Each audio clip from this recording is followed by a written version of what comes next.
Good evening, everyone. Thank you so much for joining us tonight in this spectacular, gorgeous venue of Sixth and I. We always love doing our author events here, and we're so glad you could all be here. I'm Lissa Muscatine. I'm one of the co-owners of Politics and Prose, along with my husband, Brad Graham. And on behalf of our extraordinary P&P events team under Liz Hoddle, and with our wonderful friends who we partner with here at Sixth and I, we welcome all of you.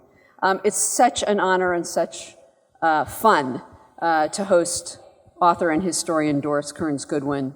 As you know, she's written books about American presidents, their characters, their qualities of leadership, and these books have really become a literary canon of their own. She's a former professor at Harvard. She's written 7 books in total, many of them bestsellers and prize winners, including the Pulitzer Prize-winning No Ordinary Time, about the partnership between Franklin and Eleanor Roosevelt during World War II, and the Lincoln Prize winner Team of Rivals, about Abraham Lincoln and the political opponents he appointed to his cabinet. Kind of was an inspiration to another later president. And that book, of course, was the inspiration for Steven Spielberg's Academy Award-winning movie Lincoln. Tonight, she'll be talking about her very timely and very relevant new book. It's called Leadership in Turbulent Times. Now, you can be forgiven if you think that this latest work is about the United States of America in 2018, or even 2016. In fact, Leadership in Turbulent Times is an examination of the 4 American presidents whom Doris has studied and written about most extensively: Abraham Lincoln, Theodore Roosevelt, Franklin Roosevelt, and Lyndon Johnson, and the unique qualities of leadership they demonstrated in periods of national crisis. And while it's fair to say that the book isn't a direct commentary on the political climate and tumult of our country today, it is the work of a biographer and a student of history who looks to the lessons of the past to understand the present. Doris's special strength as a historian, the New York Times says, is, quote, the ability to present subtle, complex studies of her subjects' personalities and to show how they interact with their times. And that is certainly true of Leadership in Turbulent Times, which gives readers a much deeper and richer understanding of the nature of presidential leadership, particularly when the president must guide the nation through political, social, and cultural upheaval.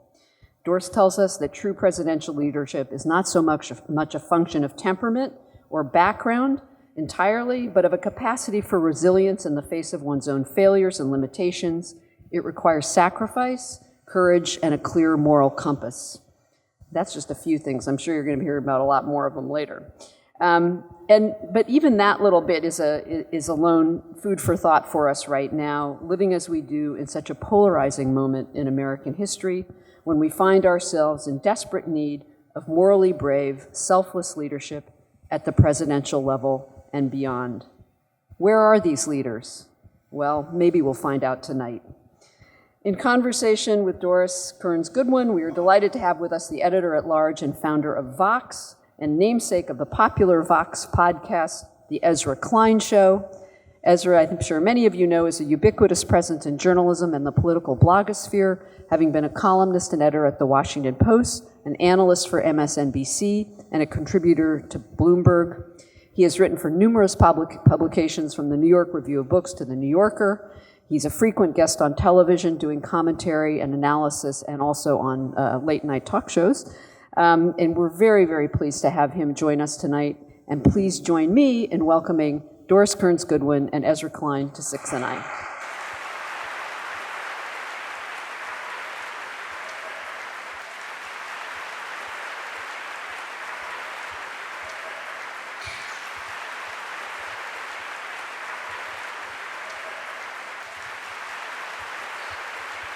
All right. Well, thank you all for being here. Everything is great. There will be nothing to talk about. So I wanted to begin. So we're in DC.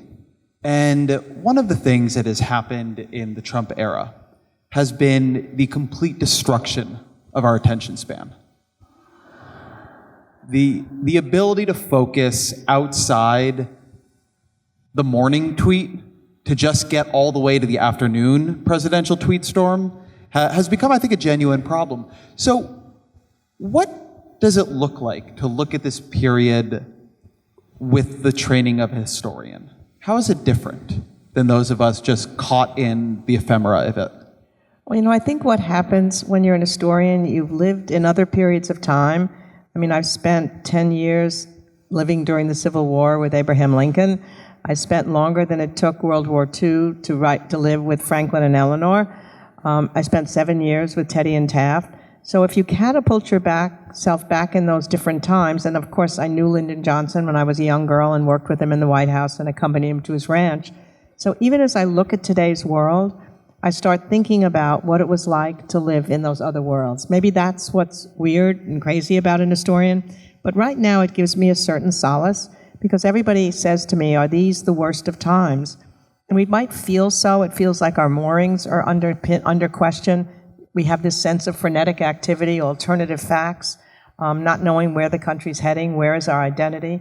And yet, when I live back at the time, if I imagine myself a young person or even an older person like me in 1860, 1861, 1862, and what it must have been like to live in that time when the country was splitting apart, when more than 600,000 people were dying, when Abraham Lincoln said if he'd ever imagined the anxiety he would feel when he came into office, he wouldn't have known he could have lived through it.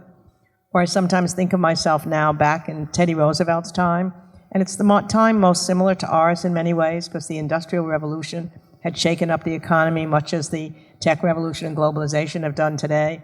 There was a lot of anxiety about the gap between the rich and the poor. Immigrants were coming in from abroad. New inventions were making people worry about the pace of life. We talk about the pace of life now, and they thought, oh my God, the automobile has come into being. There's this telephone and the telegraph. We used to just write letters to people. We could walk somewhere. We had a horse. And people were nervous about that. They had a lot of depressions that turned at the 20th century because people felt the pace of life was speeding up too much. The rural areas felt cut off from the cities. Or obviously, if I go back and think of what were I myself growing up, or any of us, in the Depression, when the banks had collapsed, your savings were gone, you couldn't get the jobs you hoped for, and there was a real feeling that capitalism was potentially at an end. So I think in some ways, it gives you a sense of the layers of history. It's probably a weird profession that I've undertaken to spend one's days and nights with dead presidents. I wouldn't change it for anything in the world. My only fear is that in the afterlife, there's going to be a panel of all the presidents that I've ever studied, and everyone is going to tell me everything I missed about him, and the first person will be Lyndon Johnson. How come those damn books on the Roosevelts were twice as long as the book he wrote about me? This book is about 4 of our greatest presidents, but you have a much broader sense of presidential history than, say, I do, because I've forgotten most of the presidents from the 1800s. Is there one that you think who is the analog to you, if anyone is, to Donald Trump?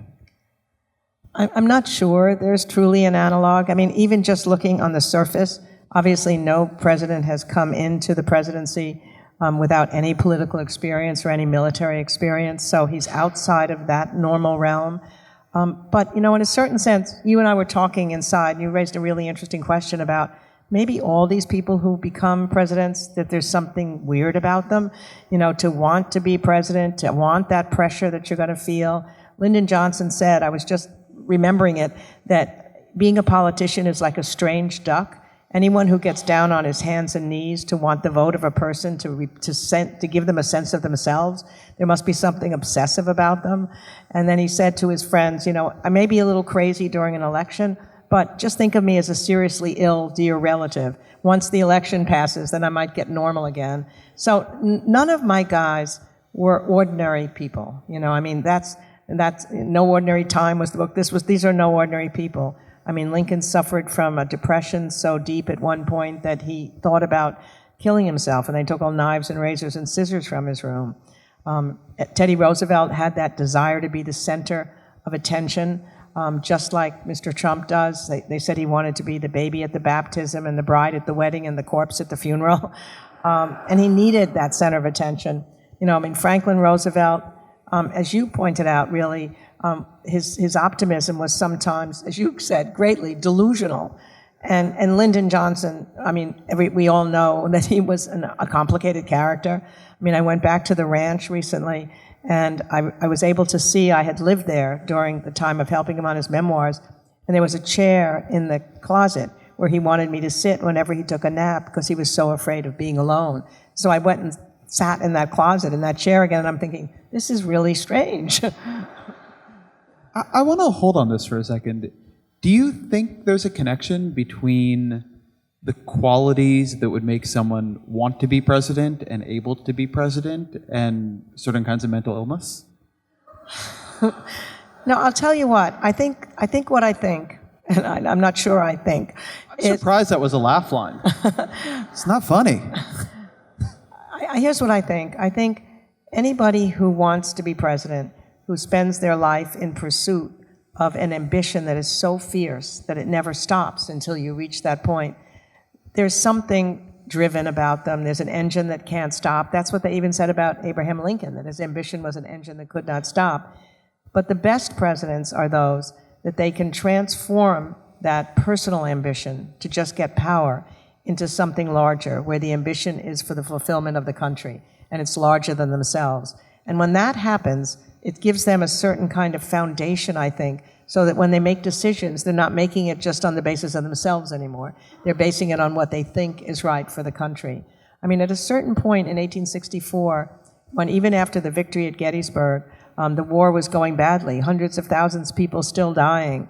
The North was beginning to feel restive about the Emancipation Proclamation. There were legislatures passing saying maybe we should secede from the New England states, those abolitionist characters. They just wanted some sort of peace talks to come and end this war, even in the North.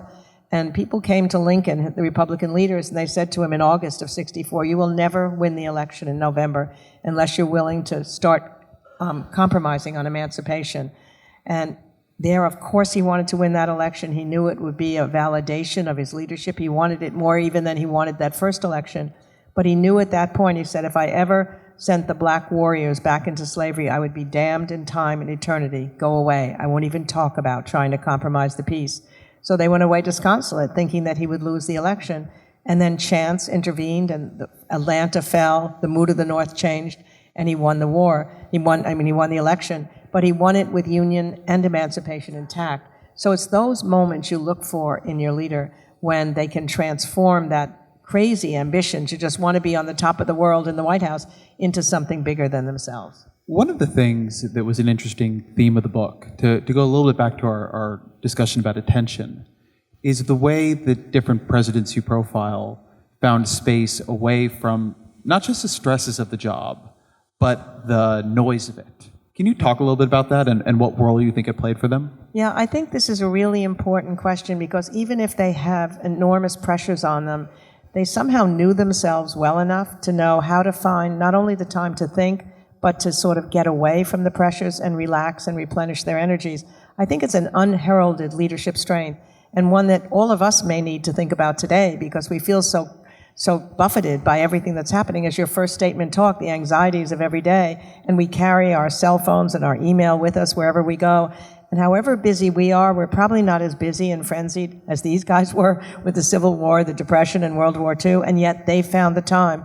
Lincoln actually went to the theater more than 100 times during the Civil War. He said when the lights went down and a Shakespeare play came on, for a few precious hours, he could imagine himself back in Prince Hal's time at the War of the Roses, and he could relax. He found enormous relaxation in his sense of humor.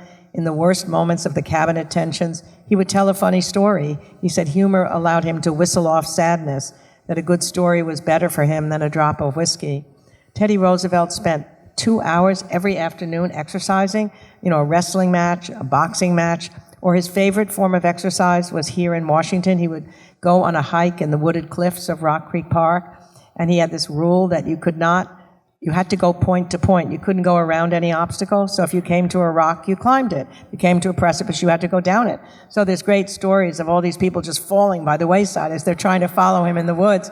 But the best story was told by the French ambassador. He was so excited, he said, to be walking with the president that he wore his silk outfit. He thought they'd be walking in the Tuileries, and he finds himself in the woods running after Roosevelt, and they come to a stream, and he says, thank God this is over. He said, judge of my horror when I saw the president unbutton his clothes, and I heard him say, it's an obstacle, we can't go around it, so no sense in getting ourselves wet. So I too, for the honor of France, took off my apparel.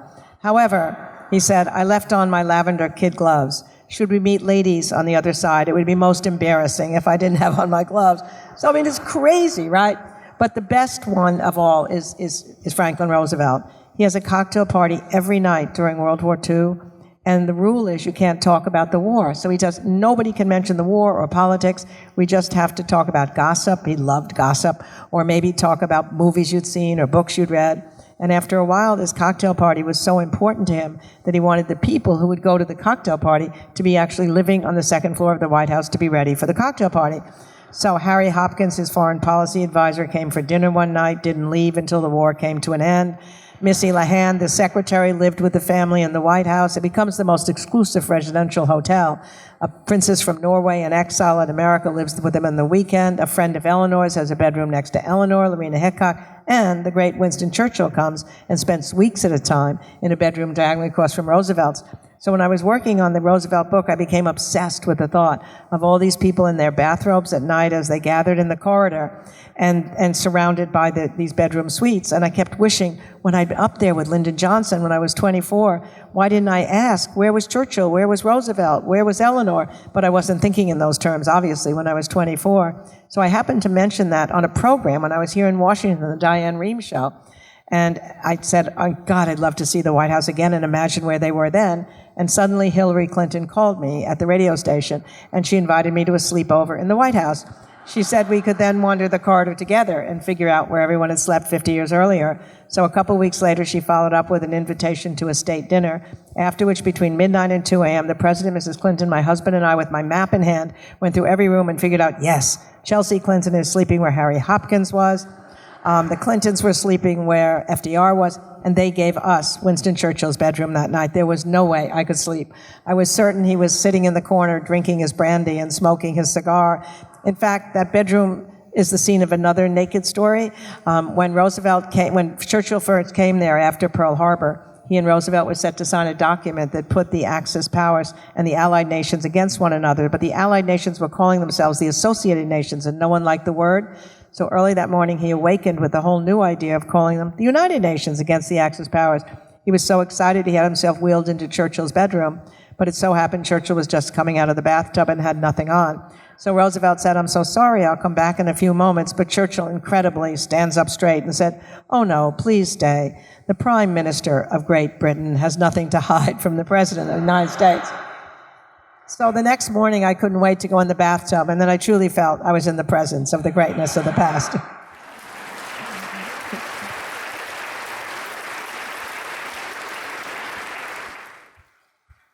Something here in those stories makes me wonder about is whether we know, it's going to sound weird as a response given the final story, but too much about our presidents now.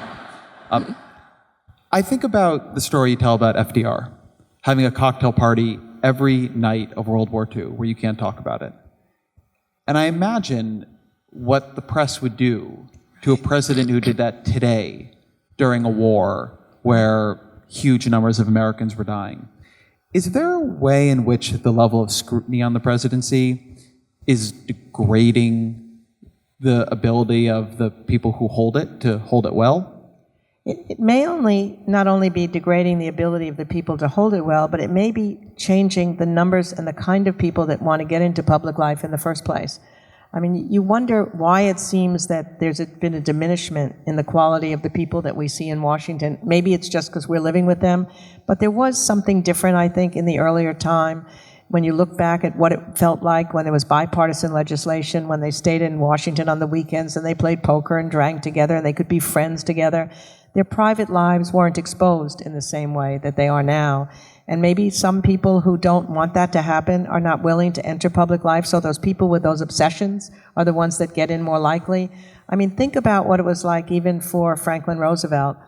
He had made the decision, we may have wished that he hadn't made it, that the country would not accept him if they knew he couldn't walk on his own power. So there was a code of honor on the part of the press. It's impossible to imagine today that they never take a picture of him with his braces on in his wheelchair, show him being carried from one place to another. If a younger photographer came by and tried to snap such a picture, the older ones would snap the camera from the ground. I mean, there's this amazing moment in 1936 when he's coming to the Democratic Convention. He could seem to be walking if his braces were locked in place and he could hold on to two strong arms as he's coming down the aisle, but he really wasn't able to propel himself forward. If he shook somebody's hand, his braces unlocked, he fell on the floor, his speech sprawled out all over the place.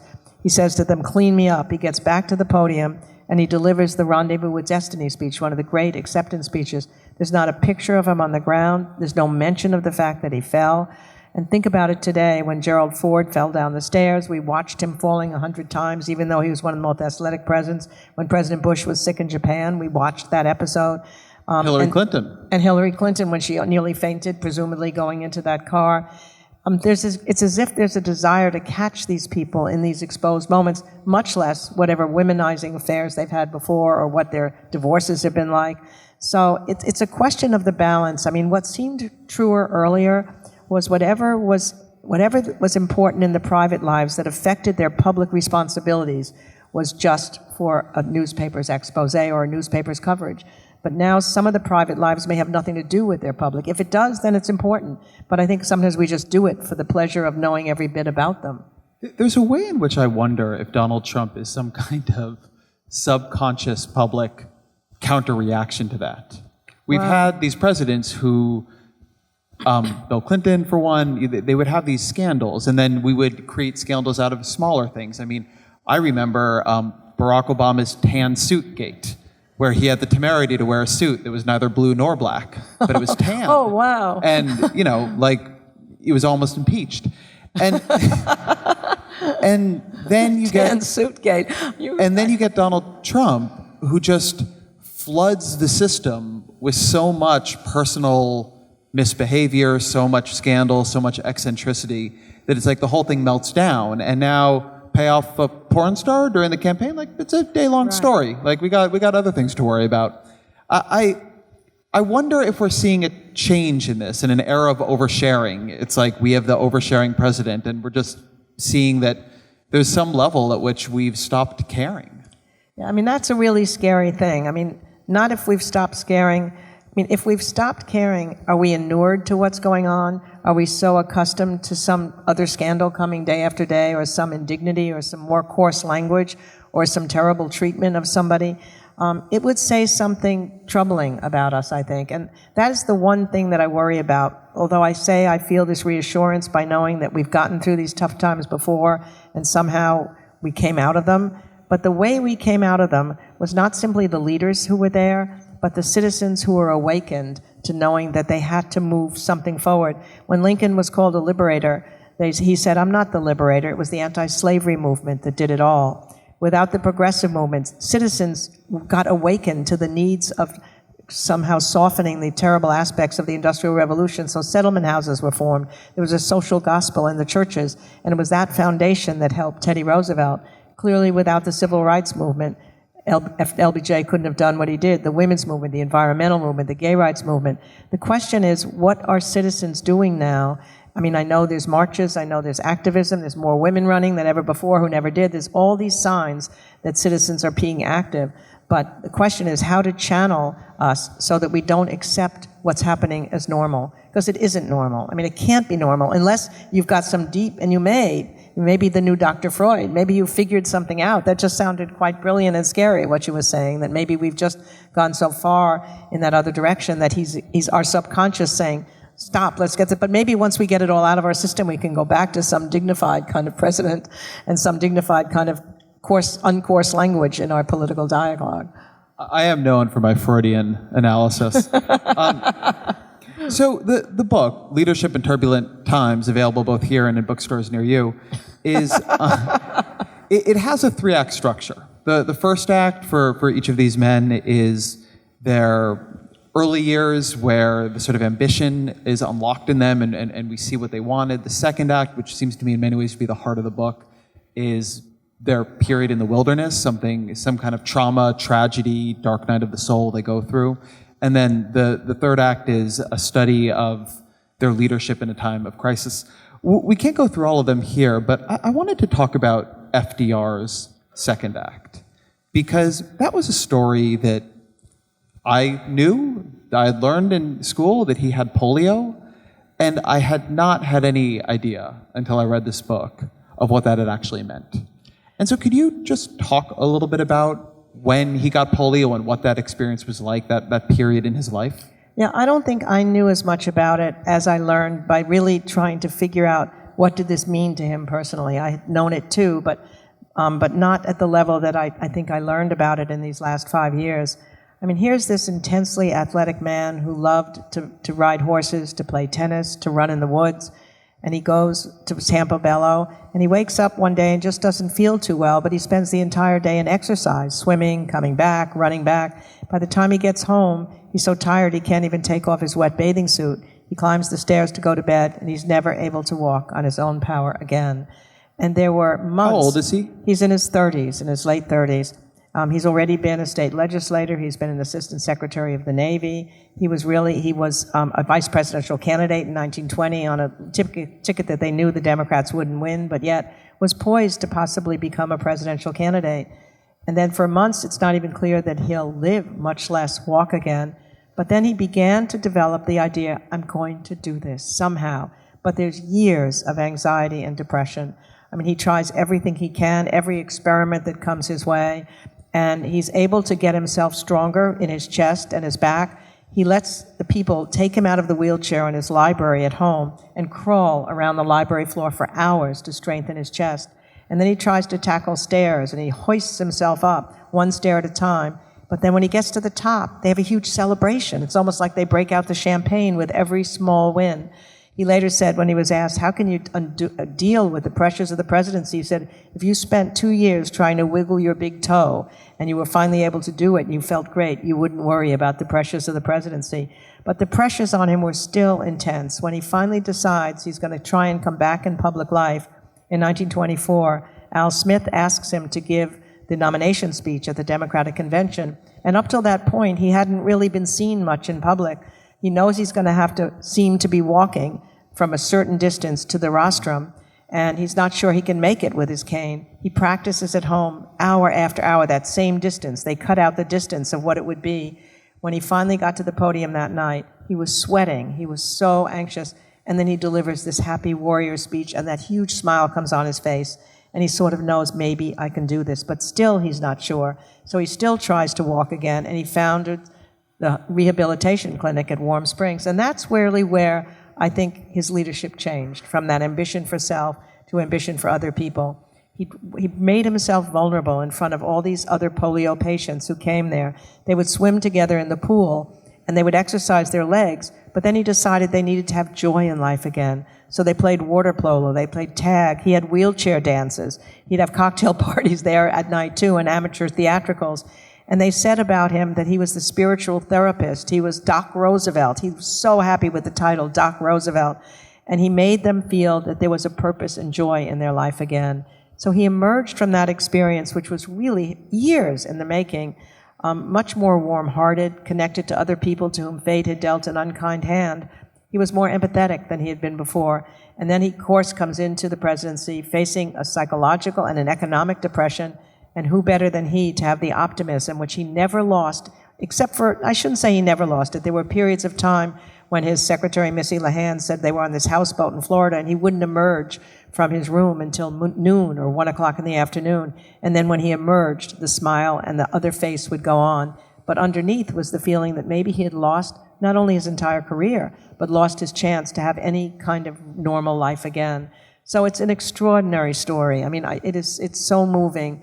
And I think it changed him forever. Even when he's president, there are times when he has to be carried from one place to another and let himself be vulnerable. And he just allows it to happen. But he got the fulfillment of knowing that he had come back from that. And coming back from that, I think, gave him an enormous degree of confidence. He already had a lot, but it gave a different, deeper kind, a wiser kind. What was the process of writing this book like? So you have written a book on each of these presidents before. And this book took you 5 years.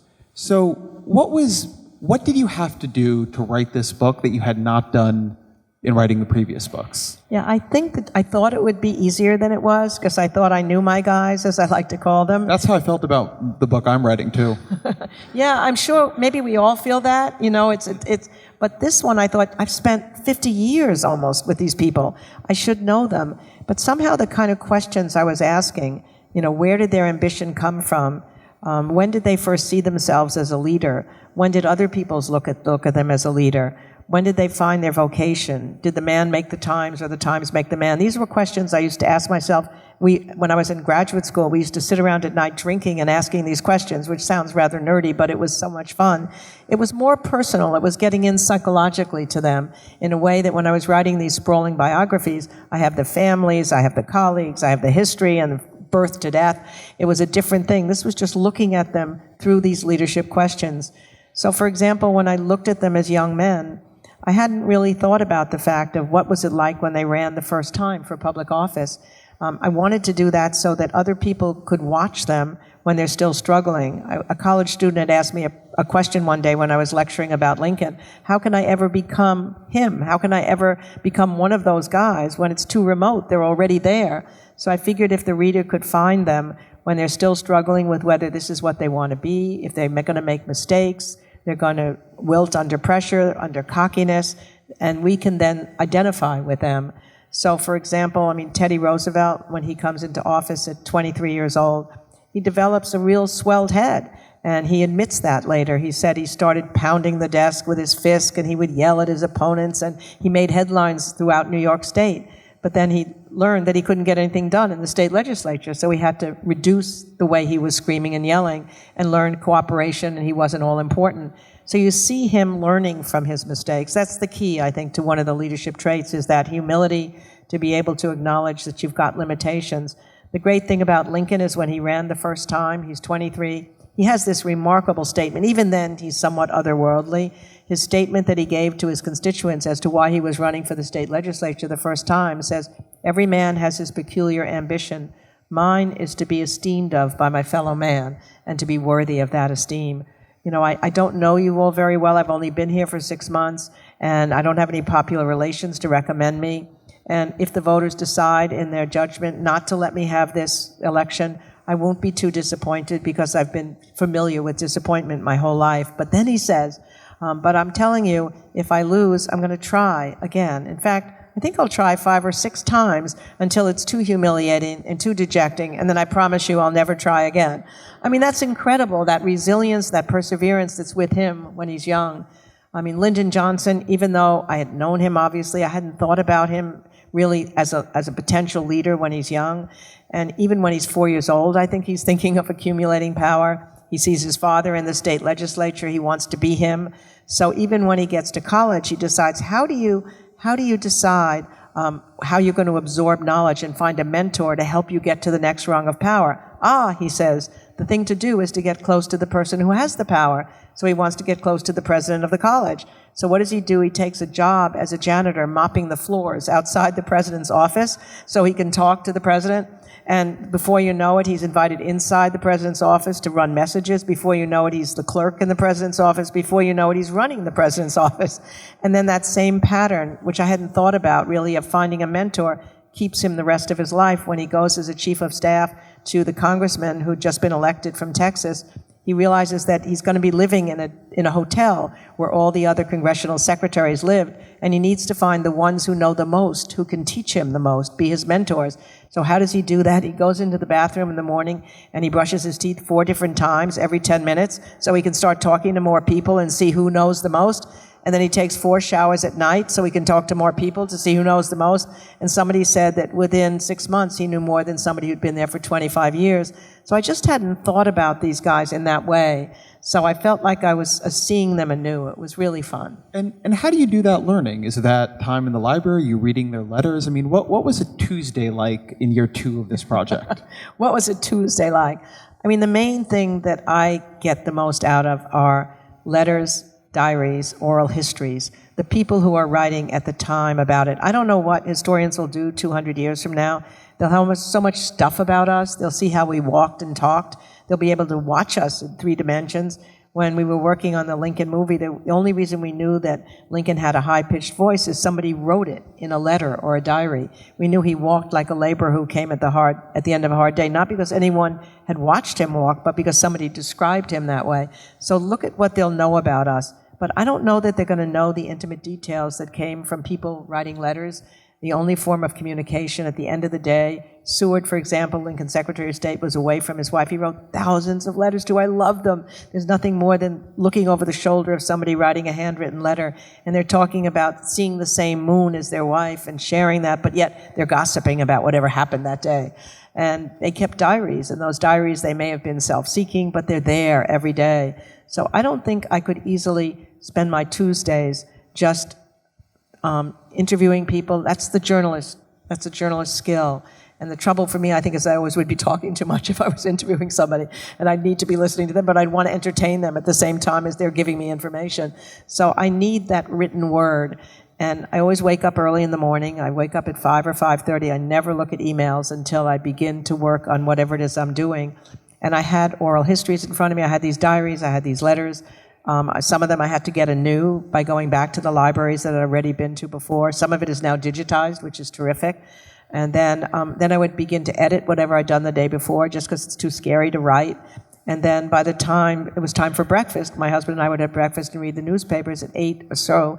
I had already gotten that really most important work done in the morning. And then the rest of the time you can keep going, and then the world intrudes. But I love those hours more than anything. You just touched on something I'm so fascinated by. So I've been reading, in addition to your book, a lot of early American history because I don't want to be here right now. And so, and I'm struck how much it's letters, right? How much is revealed in these letters from John Adams to Abigail Adams, from Thomas Jefferson to James Madison. And I think about the future, where everything is going to be like Slack messages between people or text messages, and it's going to be like sup with like the smiley face with the little tongue. And like that's going to be the answer to what your boss was like. Like maybe that was sarcastic because it had a winky face. Do you think future history is going to be very different because of how different and more in time, but also thin our communication styles are, how much more real time but thin our communication styles are? I do. I can't imagine what it would be like if I were to live another 50 years. I'd have to go even further and further back in time rather than write about anybody between now and when I died. I think that, what letters provided people were a way of thinking while they're writing. James McPherson wrote a wonderful book about letters from the Union soldiers to their homes. And these soldiers are not educated, many of them. They wrote better than many college students could write today because it's the way you communicated. You had to. That's your lifeline to the people you love. There's no telephone. There's no other way you can do it. The period of time, so we have the letters, we have the diaries from those periods. We have email now, perhaps. Some of that may be saved, may not be saved. We've got, as you say, the Snapchats and the Instagrams, what's going to happen to them. The worst period of time that we've lost for history forever are the telephone period, when we communicated by telephone. And except when people taped their telephone conversations, as indeed Lyndon Johnson did. The way to have Lyndon Johnson come back to life will not be through letters, not be through diaries particularly, although some people writing about him will tell you a lot, but through these taped telephone conversations. You hear him, you see him come alive as he's trying to persuade a congressman to do what he wants the congressman to do, to come with him on civil rights. First of all, he calls them at 6 in the morning, at noon, at midnight. He calls a senator. You see it on the thing at 2 a.m. I hope I didn't wake you up. No, I was just lying here looking at the ceiling. What about this ceiling? Hoping my president would call. And then if the congressman doesn't answer, you hear him saying, "Let me talk to you." To the wife. If the wife isn't there, can I talk to the daughter? Well, now you got to get your daddy to come with me on this bill. And it's an extraordinary example of charm and force. The way when you hear the tapes, the way he persuaded Everett Dirksen to break the filibuster and bring Republicans to help him. First of all, you hear him saying, anything you want, Everett. What do you want, an ambassadorship? You want to have me speak in Springfield? You want a postmastership in Peoria? Anything. I'll give you anything. But then he says he understands that Everett Dirksen, too, cares about the future. So he says to him, Everett, if you come with me on this bill and you bring Republicans to help the Northern Democrats break the filibuster, bring that desegregation law to the land, 200 years from now, school children will know only two names, Abraham Lincoln and Everett Dirksen. These are great, these things. They're coarse, they're colorful, there's these incredible things that he's saying on them, but you're seeing a politician at work. There's a funny story connected to the tapes when years later, so I was there working on the memoirs, and we had these tapes. Some of them, they hadn't all been transcribed by the time he was writing his memoir, but they were the best source for any of the chapters. So many, many years later, I met the guy who was the CEO of Pepsi-Cola, Don Kendall, and he had been a friend of Richard Nixon's. And when Nixon first got into office, Nixon asked him to go to Johnson's ranch to talk about some private matter. So he said, I get to the ranch, Johnson's working on his memoirs, and he's very frustrated. He said, how am I going to remember these things that happened 40 years ago, 30 years ago? The only chapters that are any good at all were I had this little tape machine and I pressed a button. I have verbatim conversations. So you go back and tell your good friend Nixon as he starts his presidency, nothing more important than a taping system.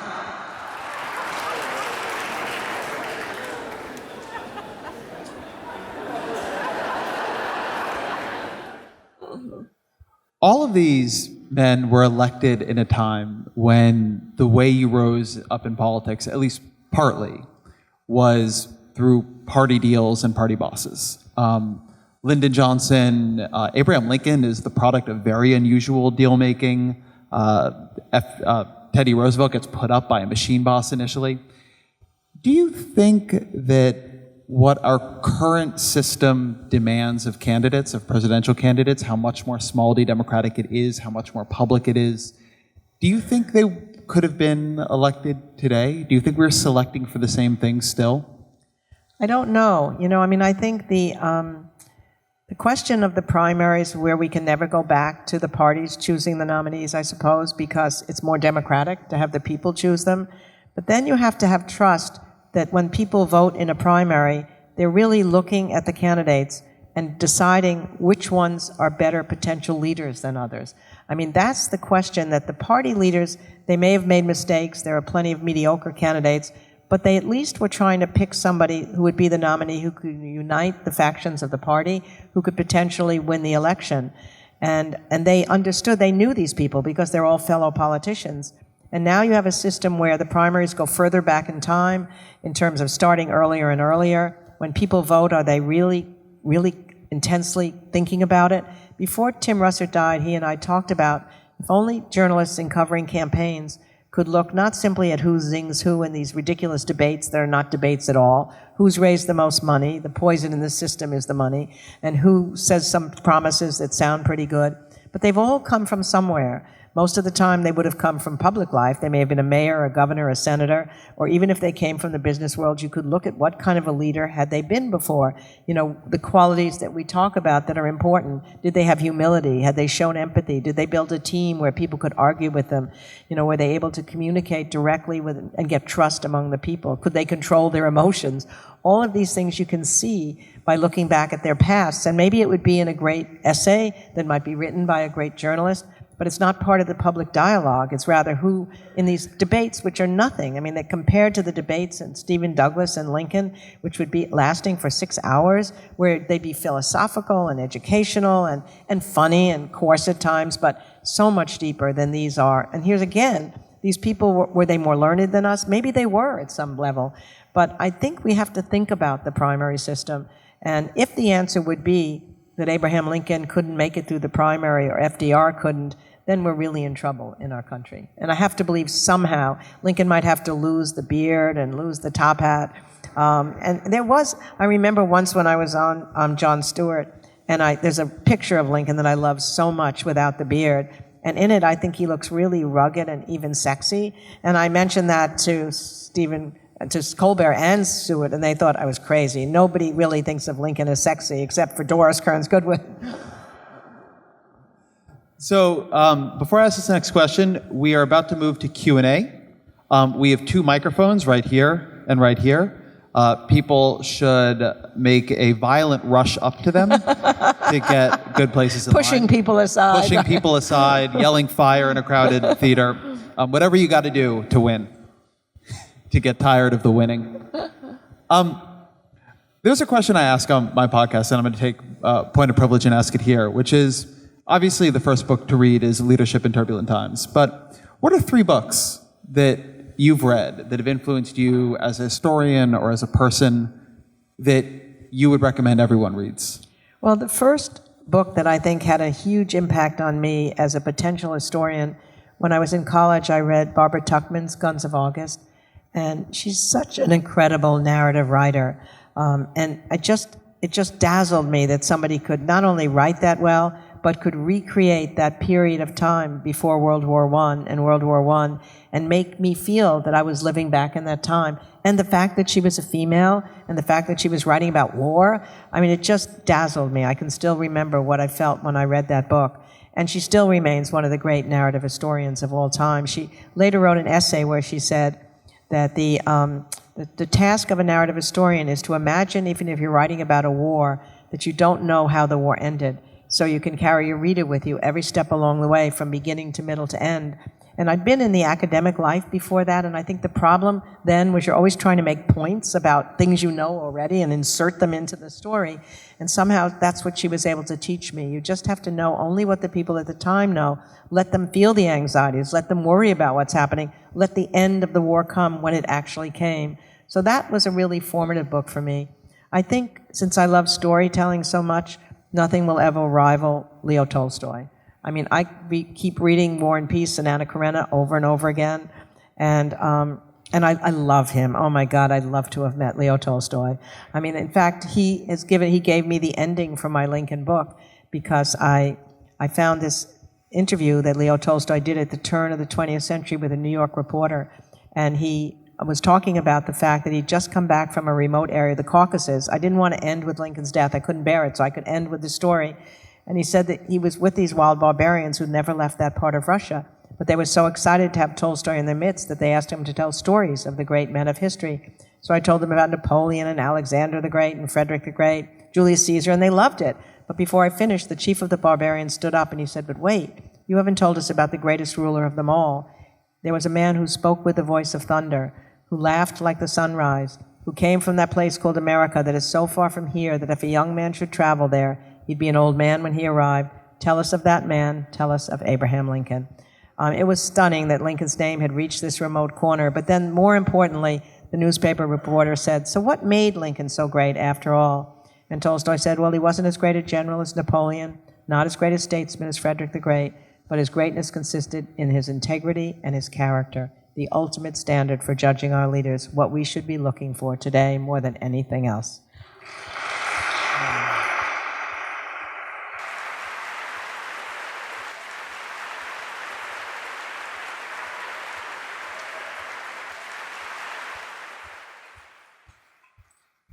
Sir? Such a fan, and even more so today. I mean, both of you, the intellect, but Ms. Goodwin, for years, you're a phenomenal storyteller, and thank you for being here. Thank you. From both a historical aspect and from an historian's aspect, in two great individuals who had an aura about them, both Lincoln and FDR, how do you reconcile, and I've just recently learned about Lincoln's problem with blacks. He was not at all for the Negro at the time, but also being in this facility. The concerns that the Jewish community has always held about how FDR was able to get that greatness, get the support of even the Jewish community, and what he did with respect to the concentration camps and dealing with whether it's the St. Louis or anything else. How does the historian reconcile those kinds of controversies? It's a really important question. I think I'm not sure that you reconcile them. You try and look back to the context in which they made those decisions, which are so troubling. I mean, for Lincoln's case, in other words, what we're talking about is that in the 1850s, when he was in his debates with Stephen Douglas, he would accept the black laws which were in Illinois. He didn't even try to overturn them at the time, which meant that blacks couldn't sit on juries, they couldn't intermarry, they obviously couldn't vote. And he didn't argue against them. He knew that if he argued against them, he'd be out of politics. The overwhelming majority of people, even in the North, didn't accept the idea of equality between blacks and whites. But then what you do, so you feel disappointed as a person because you may want him to have been an abolitionist, to have been beyond his moment at the time. But then you remember that Frederick Douglass, the great abolitionist himself, when he met Lincoln, he said it was the first person he ever met, and he had met all the abolitionists who really treated him as an equal human being. So he had grown from that experience when he was younger. He obviously was the person who did the Emancipation Proclamation and made the war about emancipation as well as about union. But you just see them as a moment in their time. It doesn't mean that you justify them for that, but you don't judge them from the outside and you put them in their time. It's a harder question about FDR. I mean, because such an extraordinary man, without his leadership, perhaps the Allies might not have won the war, Western civilization might have been undone, Hitler might have encroached on all of Europe, and yet you just keep wishing that he had understood more about letting more refugees into the country before Hitler closed the door forever. There are historical understandings of why that might have been so, that there was a fear that spies might be coming into the country. None of them are justified. And as Eleanor said, it was the great scar on his legacy, and I feel that way too, as was the incarceration of the Japanese Americans. And the only thing is, as an historian, you don't try and make a brief for them. You just present what they did. You might be disappointed in them for doing it at that moment, or sad, or feel it's tragic, and that yet you don't make that the whole of their life. There's the other parts. I'm not sure it reconciles it, but you certainly present it, and you let the reader decide himself, how much do you balance the parts that really were tragic, were wrong, against the parts that were extraordinary and right. And then the reader makes his own judgment about the balance of this leader himself. Sir.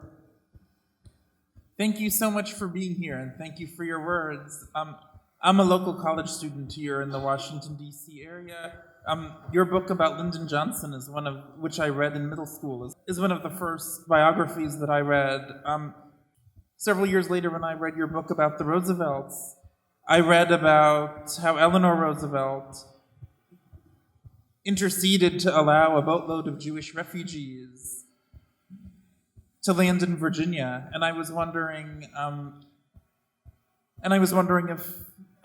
if you might be able to talk a little bit about that, and what did you find most interesting about that story, and most important when you were doing research for your book about the Roosevelts? Oh, it's a perfect question right after the last question, because, I mean, Eleanor Roosevelt had the space, in a certain sense, as the First Lady and not as the President, to be morally the agitator. And she later recognized that. I mean, she could push at Roosevelt from the outside in, and then she knew that he had to deal with the political realities of the moment. And, I mean, she's an extraordinary figure. Without her leadership, he would not have been the president that he was. She could speak truth to power. She was, as he said, a welcome thorn in his side, always willing to argue with him, always willing to question his assumptions. I mean, she argued for more Jewish refugees coming in, just exactly as you say. She also was much more of an arguer about discrimination in the Army during World War II, when many of the Army generals were just worried about getting the war won and not worried about a social revolution. She sent so many memos to General Marshall about discrimination in the Army that he had to assign a separate general whose only task was to deal with Eleanor Roosevelt's memos. She had weekly press conferences where only female reporters could cover her. So all over the country, female journalists got their first jobs and careers, and that was because of Eleanor Roosevelt's press conferences. But later, when he died, she realized that she had to become a politician as well as a moral figure, and she incorporated a lot of his absolute necessities of compromising, of figuring out which things mattered more, and she became a politician as well as an agitator morally. So I think it's a question of where somebody stands, that they can take a position. She was very upset about his decision to incarcerate the Japanese Americans. He was listening to the national security people saying it's a necessity, which of course now in retrospect seems crazy, but it's a really interesting idea about the outsider and the insider and who has the freedom to do something that the other one doesn't. Please.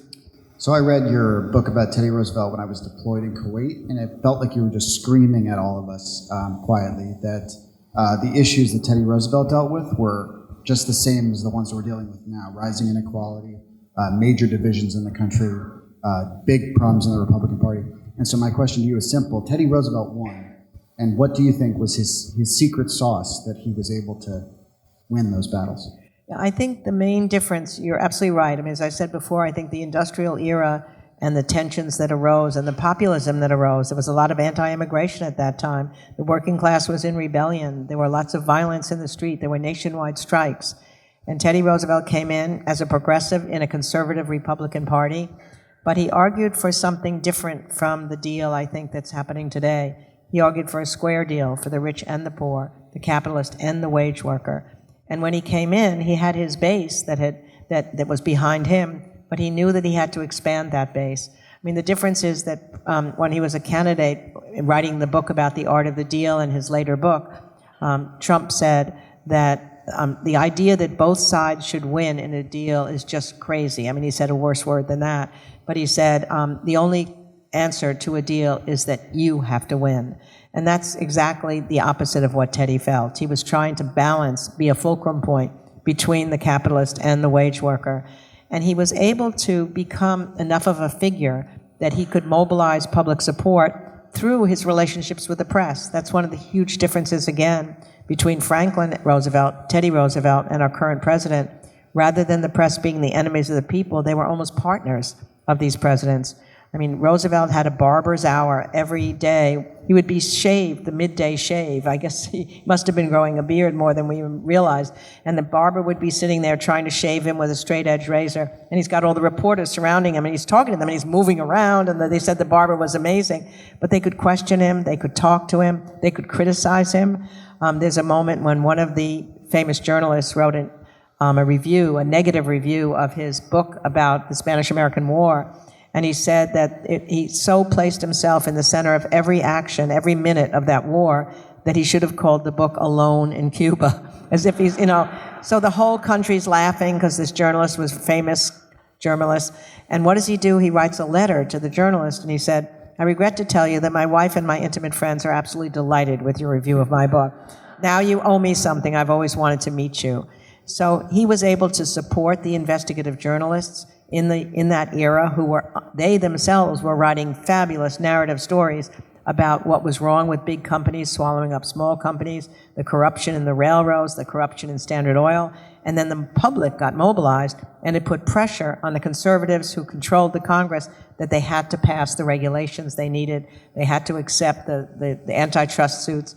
And so it was that relationship between the president, the press, and the country that made him able to take that populist resentment and put it into positive legislation that would begin to soften the Industrial Revolution and calm the waters. And that's the big difference. You can't lead a country by faction, by stoking the base, by intensifying the angers and the anxieties that are being felt. You have to try and bring that country together. He would take these whistle-stop train tours around the country, stopping at every place along the way for 6 weeks in the spring and the fall, talking to people, listening to their complaints, and making sure that he was trying to expand not only his progressives, but the conservatives becoming progressives.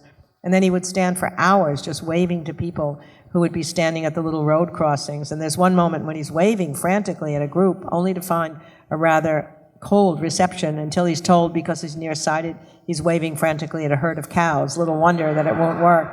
But I think he understood that a president is a steward of the people, and his responsibility, when he was in the coal strike between the labor and the management, he said, my responsibility is to neither one, it's to the people, and this strike has to come to an end, and I'm going to figure out how to bring these two parties together to arbitrate it, and that's what he did.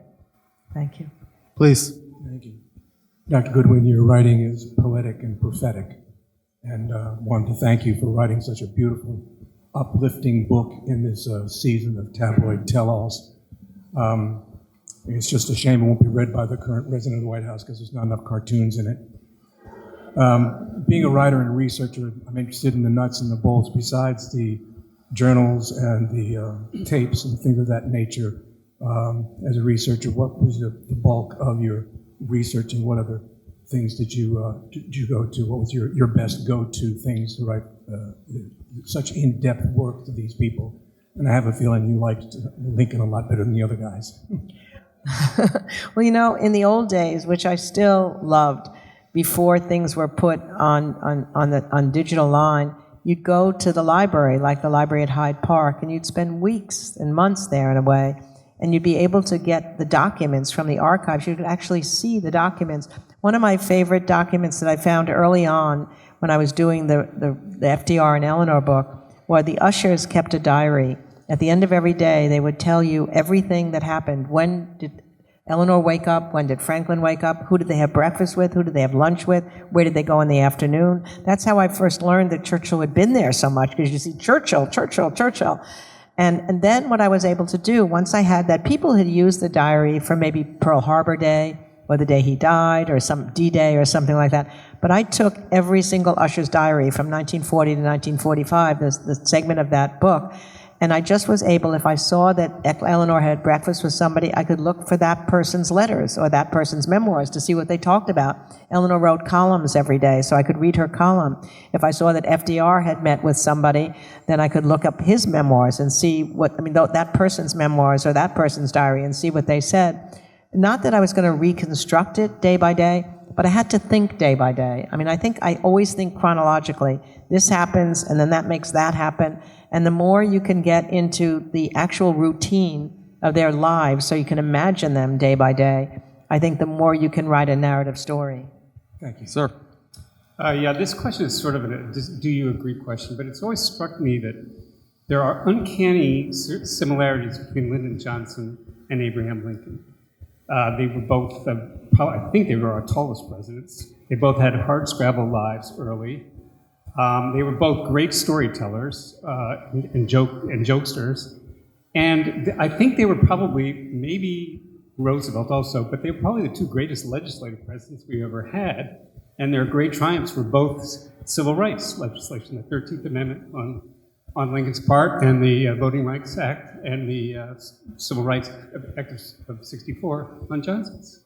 Would you agree with me? It's a really interesting thought. In fact, if I'm arguing, which I do, that empathy is one of the most important qualities in a leader, both Lincoln and I think Lyndon Johnson were born with empathy. Maybe it because they both came from backgrounds that weren't as privileged as the two Roosevelts. Their world wasn't as insulated from other people as the Roosevelts was.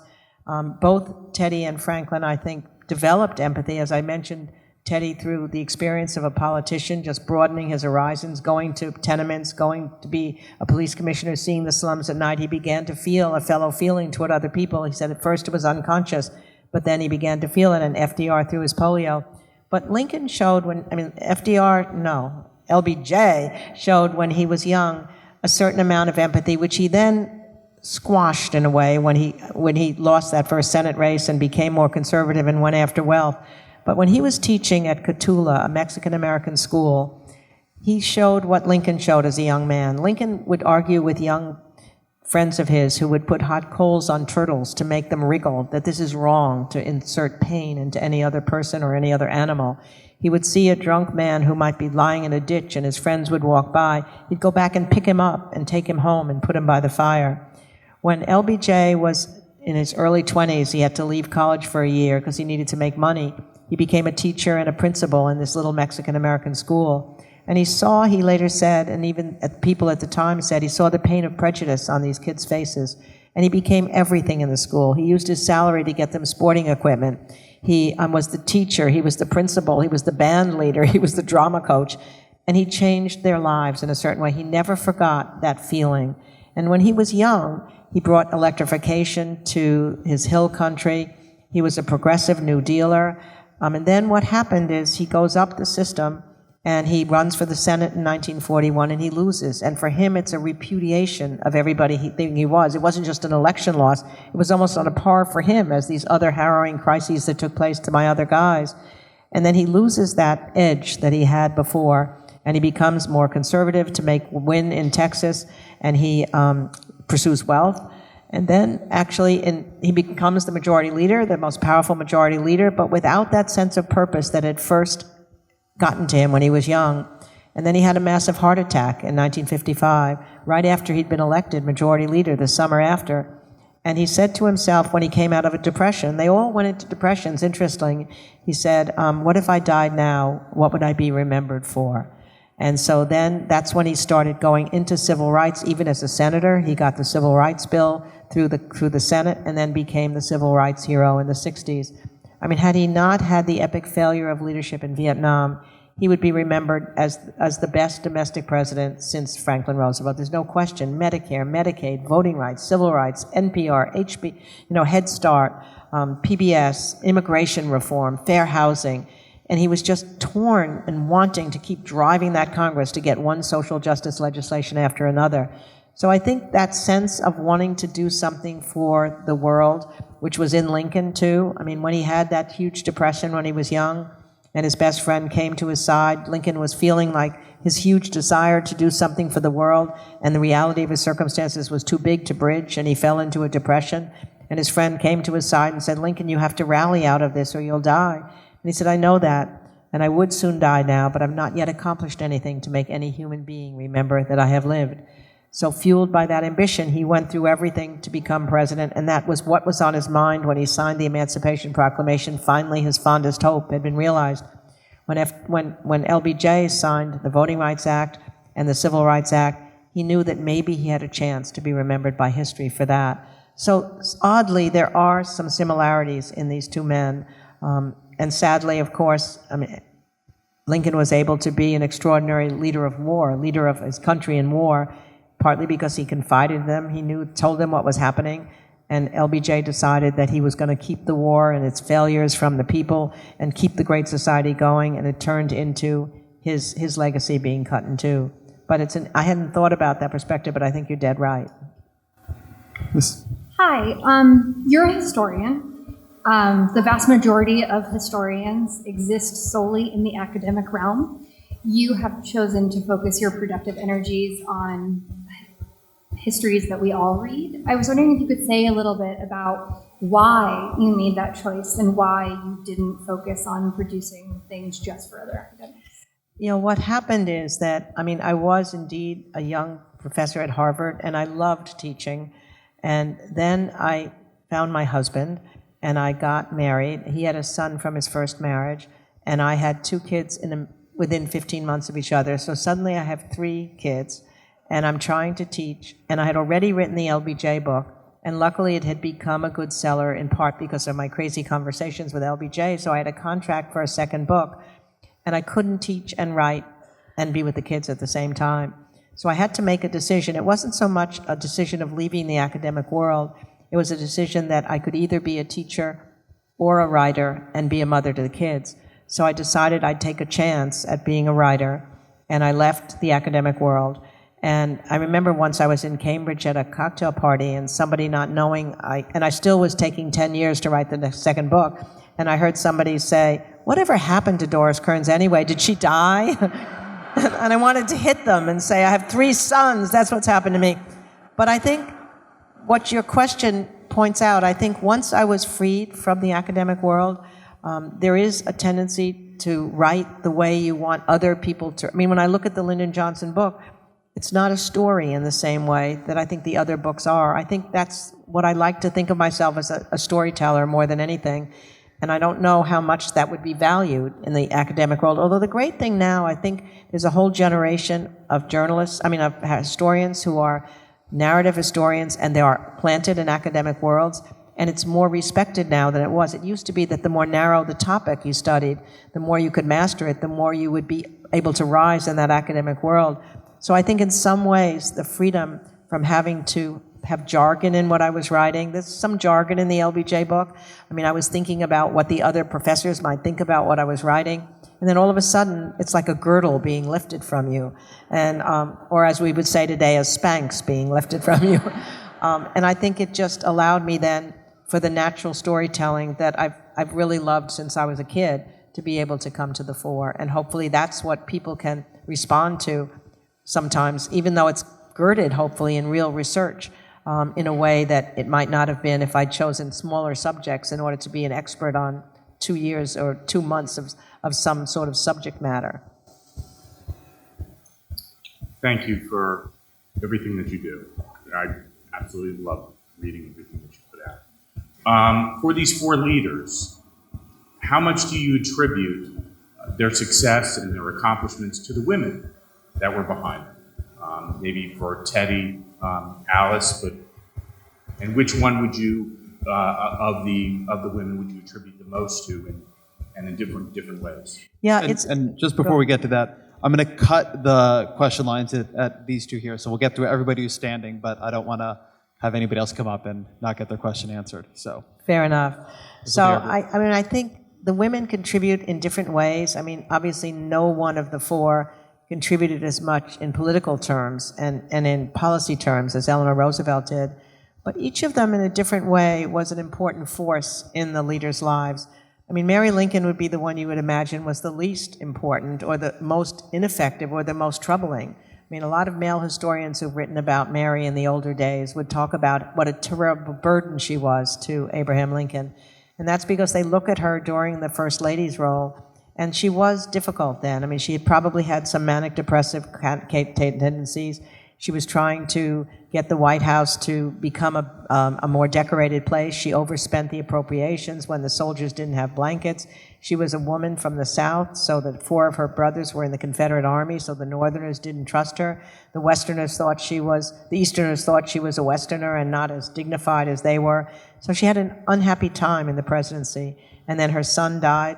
Their son died at 10 years old in 1862, and she never really came out of that depression. But what that forgets is that you look back at the early time when they met, and she was somebody who believed early on in Lincoln's destiny. She was much more educated than he was. She loved poetry. She loved drama. She loved politics. Her father was a close friend of Henry Clay's, who was Lincoln's idol. So when they first met, her sister was married to the governor of Illinois, and he saw her surrounded by her beaux, and he went up to her and he said, "Mary, I want to dance with you in the very worst way." And then after they danced, she said he certainly did, which one can imagine. But even during those early losses, she believed in him. And I think that was an important, she used to count votes for him when he was in the early days. It just became more complicated later on. As far as Edith Roosevelt goes, in a similar way to some of the other women who I think's role was important, she gave him the stability and the family life that he needed for his manic tendencies. He could come home to those kids. He was still kind of jumping around with them and playing games, but he knew that that's where he had a sense of self. When he was always worried about losing an election, he would write letters to all of his friends saying, "Don't worry about me. I've had the best life. I have the most wonderful wife. I have this incredible family. I've had a great run for my money." And I think he truly felt that, so that she had no interest in public life. She said a woman's name should be in the paper only twice, when she's born and when she dies. And she never gave a public statement, but she was there. She loved him, he loved her, and those kids gave him a rock of stability, I think. And I think the same thing could be said for Lady Bird. I mean, Lady Bird was an enormously stabilizing influence on Lyndon Johnson. I mean, I saw times when he would be just ranting about something, and she could just put her hand on his knee and say, "Now, Lyndon, you don't truly believe that, do you?" She was, and she had her own campaign of beautification, which was far more important than I realized, I think, at the time. The word was so terrible, but it was really environment. It was flowers. It was making things beautiful again in the cities where people could see some sort of nature, even in the middle of a city. But most importantly, I think, without her stability, and in fact, I don't think he would have gotten through his life, much less his presidency. And I had enormous respect for her. I was so glad that I got to know her. An extraordinary thing happened a couple weeks ago. I was at the LBJ Library, and Lucy Bird was there, and she gave a little summation I'd given a talk, and we're at a dinner, and she's like her father. She's a stem winder, so she came up to this thing, but she told a story that meant so much to me. She said that when her mother was in the last years of her life, she had had a stroke, and she couldn't read, she couldn't see, and she couldn't speak.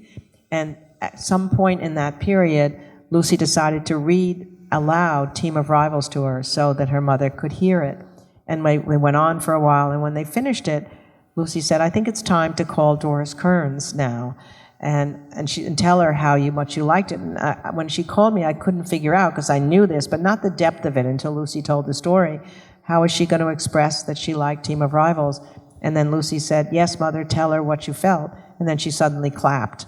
It was an extraordinary moment to know that was like cycling back. I hadn't seen her. I hadn't been back to the ranch in a long time. I finally went back to the ranch after Bryan Cranston played LBJ in All the Way, the HBO movie. We had a premiere in Austin, and I actually was able to go back, as I said earlier, to the ranch and see that chair see the kitchen, see the bedroom where I slept. And all of the memories were there of Lady Bird as well as LBJ. Miss. Hi. Wow. From today, I think one of the things that didn't surprise me, but I was really glad to hear, is that how much you admire some of the Russian classics. Especially because what I see in you, I love biographies, but what I see in you especially is that you make it very obvious in your titles and in your storytelling that you're not only telling the story of a man or a woman, but the story of the human condition and some underlying very deep issues that I think the Russians, like, which I also like, classics, Dostoevsky, Tolstoy, like, it's exactly what they talk about. Like, they really go deep in the human condition, like the psyche. So for me, the question is, how do you pick, other than the subjects, what story about the human condition you're going to talk about, and what are you going to send as a message to the world? Yeah, I mean, I think, I'm not even sure it's a conscious thing, but when each of the books I started, because I was writing about people about whom so much else had already been written, 14,000 books about Lincoln, tons of books about Franklin Roosevelt, or even about Teddy, generational histories of Teddy, I knew I had to choose a storyline that got to me and that I was hoping would get to the people, but also would give me an angle that would be somewhat fresh, hopefully. And it took me a while to figure that out for each of them. I did research for several years sometimes before I found my story. With Lincoln, it obviously became his ability to put his rivals into his cabinet. And that was hopefully a larger mission for the country, that the importance of being able to let past resentments go, put the best person in for the job, even if that person was better equipped than you, and have the confidence that you could do it. So that became my story, not a biography of Lincoln, but these four men together as a team of rivals. When I started to write about Franklin Roosevelt, I thought, oh my God, there's so many biographies of him. What if I write about Franklin and Eleanor and their partnership? And what if I do the home front instead of the war front? Because I knew I couldn't probably understand the battles, but I knew that I was so interested in how the country had mobilized for the war, how we'd finally come together after the isolationism, and those factories got going, and there were 24-hour shifts, and the women came to work in the factories, and I was so glad to see how incredible they were. There's a great story when they first brought the women in, they thought, oh my God, they're going to distract the men on the assembly lines, their productivity is going to go down, and they'll never learn to operate these machines. And then, of course, by 1943, there was an increase in productivity when women were 60% of the workforce in the airplane factories and the shipyards. So these same factory owners decided we better do a study and figure out how these women had learned these complex machines so well and so quickly. I love the answer that came back on one of the study forms. They said it was simple. When a woman, unlike a man, was asked to operate a new piece of machinery, she would ask directions. I think any of us who ever drove with you guys forever know exactly what that means. But I think I tried to tell a story that would have human dimensions with it. So, for example, with Franklin and Eleanor, I think I wanted people to understand they had really had a really rough time in their marriage. He had had a relationship with another woman, Lucy Mercer, when they were married for 12 years. She offered him a divorce, and they eventually decided to stay together. But it gave her the freedom to go outside the marriage, to find herself as Eleanor Roosevelt. And for people going through tough times and being able to come back and have a partnership that mattered something, I thought that was a larger story even than Franklin and Eleanor as president and first lady. So I think in each of these books, I think you're right. I'm not sure I always find it, but I'm looking for something that people can find in their own lives, even in this leadership book, even though it's about these people, the kind of ways that they deal with human nature. As I say, controlling their emotions, or being able to give purpose to a team, or being able to to just have curiosity and humility and empathy. Those are things we can learn from. And that's sort of what I hope. Maybe that old teacher in me is still alive, even though I'm not in the academic world anymore. The final question. That's so much pressure. Thank you so much for coming. I just wondered, you've talked about resilience and how important that was. Where do you think this resilience came from in the people who you wrote about? Oh, wow. Just like ambition is a mystery to me still, where does a person's fierce ambition come? Sometimes it might come from Lincoln's having lived in such a terrible environment that he dreamed of having another place to go through his books. Sometimes it may come from just having been the center of attention so long you want to replicate that later on. I was talking to President Obama about this when I did this exit interview, and I was talking to him about Lincoln's every man has his peculiar ambition thing, and he said, I don't think I was thinking that way when I was 23. Maybe my ambition was simply to to make something of myself, to prove to my vanished father what I had become, or maybe it was my race that made it happen. And I'm not sure I could ever fully answer the question of ambition or the question of resilience. And it may be that early in life, somebody goes through something smaller, much less big than the big things that all of my guys had to handle, and they come through it, and somehow that gives them the confidence to be able to know that the next step that something happens, they will have it happen. But I'm not sure whether it's not an inborn trait. Hopefully it can be developed, but I would say ambition and resilience are the two things that I still consider a mystery. I mean, how Franklin Roosevelt could come through that polio, how Teddy Roosevelt was able to bounce back after his wife and his mother died on the same day in the same house. He's in the state legislature, he gets a telegram that his wife has delivered a baby, they share cigars, and then a minute later or an hour later, another telegram arrives saying, your wife is dying and your mother is dying too. His mother had come to take care of his wife. She contracted typhoid fever, case only for a week, and he got home in time to have her die, and 12 hours later have his wife die. And the depression he cycled into was enormous, but he decided he had a way of medicating himself in a way. I think they have to know yourself to know how to get out of these things. He said he had to just ride his horse 15 hours a day, and you could outride black care, which is the word many people use for depression. He went to the Badlands, he became a cowboy for 2 years, and finally he was able, he said, through exercise and through continually not thinking, to go to sleep at night. But then most importantly, by being out west, he became a man of the West. He became a much more romantic figure than he would have been as this effete Easterner. And he said he never would have been president, probably, if that hadn't happened. But it took years for it to heal. He thought he would never love again. And then he finally developed this lifelong joyous marriage with his childhood friend, Edith Carow. And then once that resilience happens, I think it gives him resilience for other things that happen. But in the end, I think these are some of the mysteries that I'm not sure I was able to solve. So you've ended it on a really nice note. The limitations of not only an historian, but somebody, except for Dr. Freud here. He may be able to tell us. Next time, he'll talk to us. Please join me in thanking Doris Kearns Goodwin.